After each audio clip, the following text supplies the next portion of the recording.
Okay, in this video, we are going to set up a Juniper Apstra server. Let's test connectivity to the Apstra server. Okay, so we can ping that. Let's open an HTTP session to the Apstra server.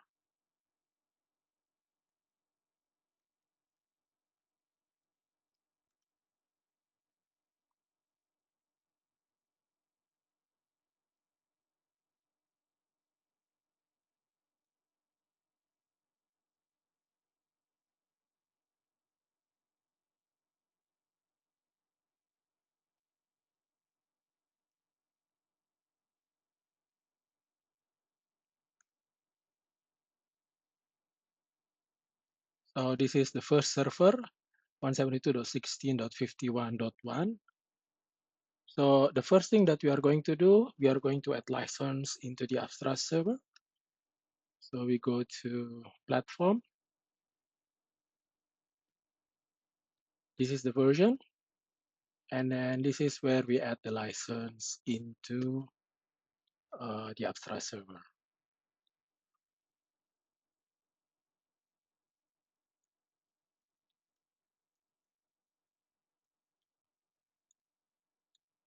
So this is the license that we are going to add.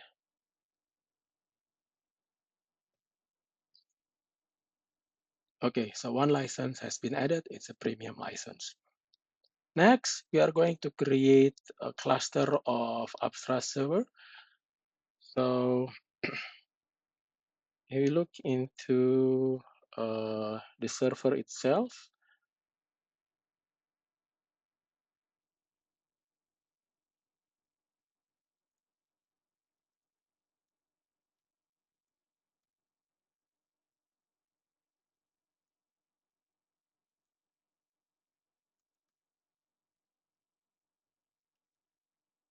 so we have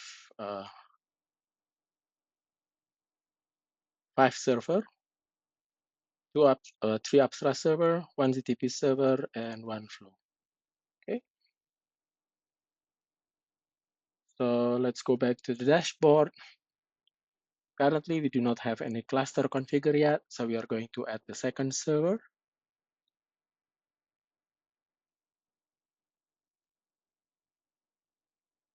We are going to run IBA and off-box probe.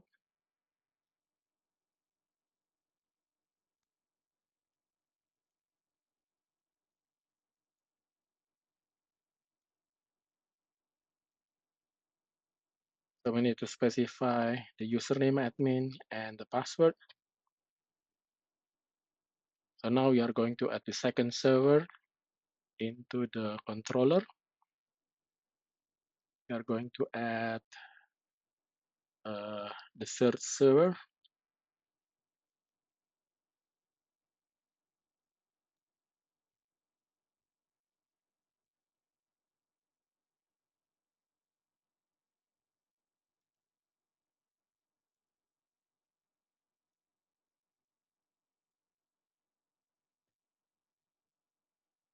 Okay,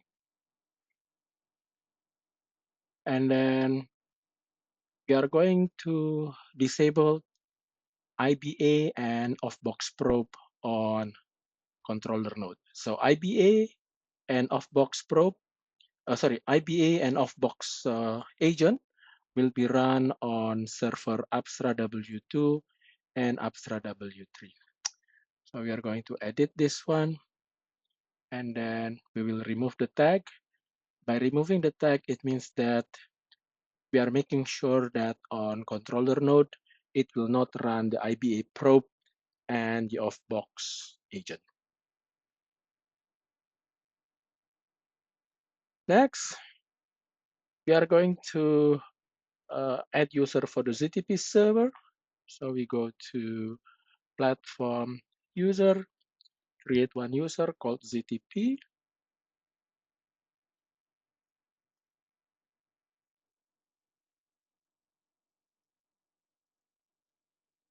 I want to specify the password properly. And then for the global role, we are going to set it as device ZTP. Okay. Then after that, we are going to add uh, the ZTP server into the cluster. So remember that we need to have the list of MAC address of all the network devices that we are going to have in the lab. And we have done that in the previous lab. So if we check, these are the list of MAC address of all the devices that we have. Okay, now let's go to the ZTP server. Okay.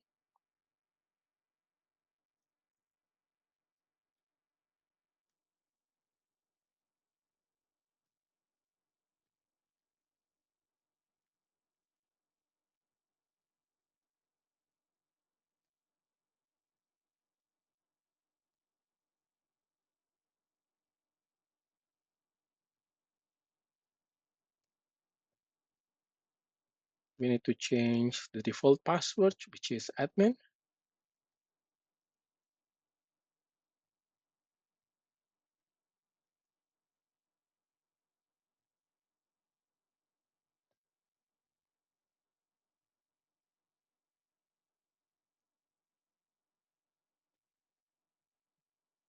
Okay. Now we need to tell the ZTP server what is the IP address of the apstra server.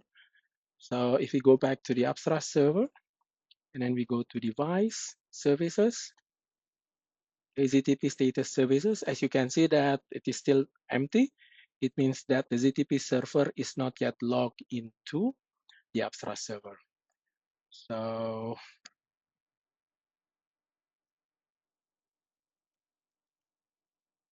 admin, oh, sorry, the user is, let me check. The user is ZTP, my bad.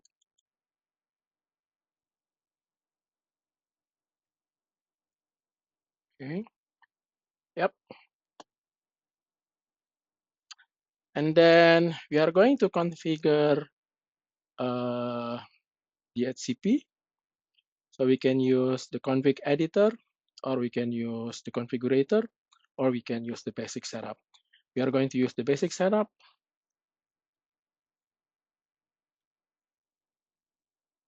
Specify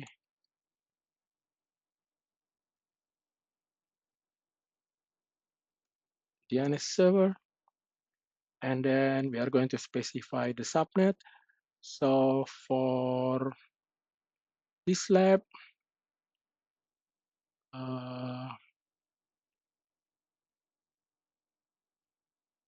so these are the IP address that we are going to assign to all the devices. So it will be on subnet 172.16.51.0/24, 172.16.51.0/24, and then the pool will start from 1 to 172.16.51.99, router 172.16.51.254. Okay, and then we are going to set the reservation mode to global, and then we are going to add the host reservation here. So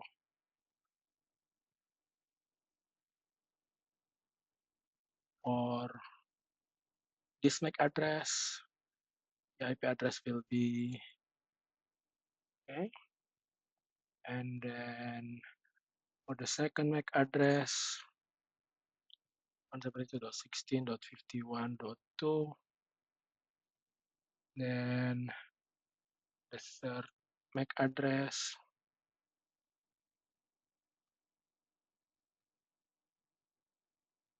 and the fourth MAC address,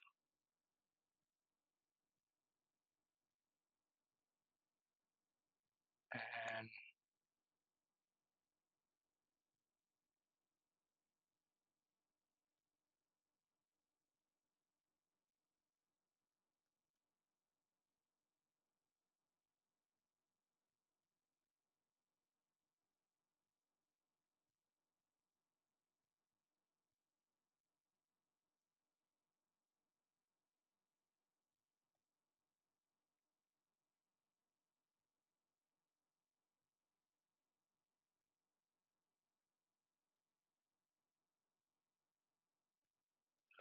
15.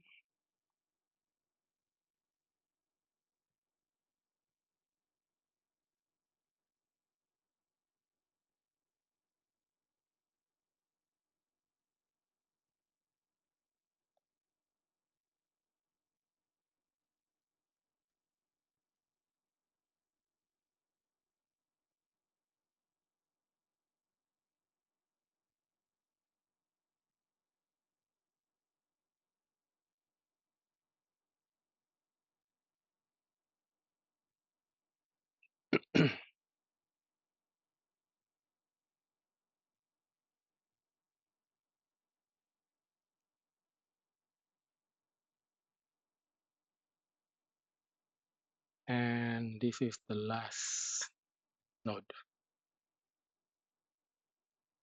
Okay, good. And then save it. Yep. So next we are going to configure the ZTP. So we are going to use the configurator. We can delete the Junos version, and then we delete the URL for the Junos image. The same thing also for Junos Evo, we delete it because we are going to accept any version of Junos. Okay. And then after that, we go to Junos, and then we are going to create the custom script. Uh, this is the custom script for vJunos. So we are going to use this. Okay. Yep. And then for vJunos Evo,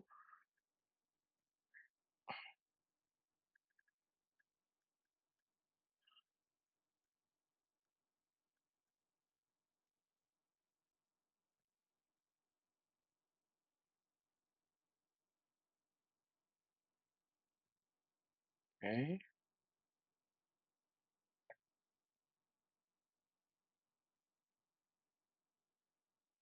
Done. Save it.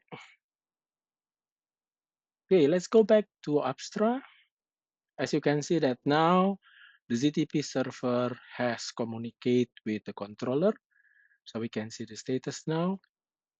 Currently, we do not have any device yet, okay? But our ZTP has been properly configured, okay?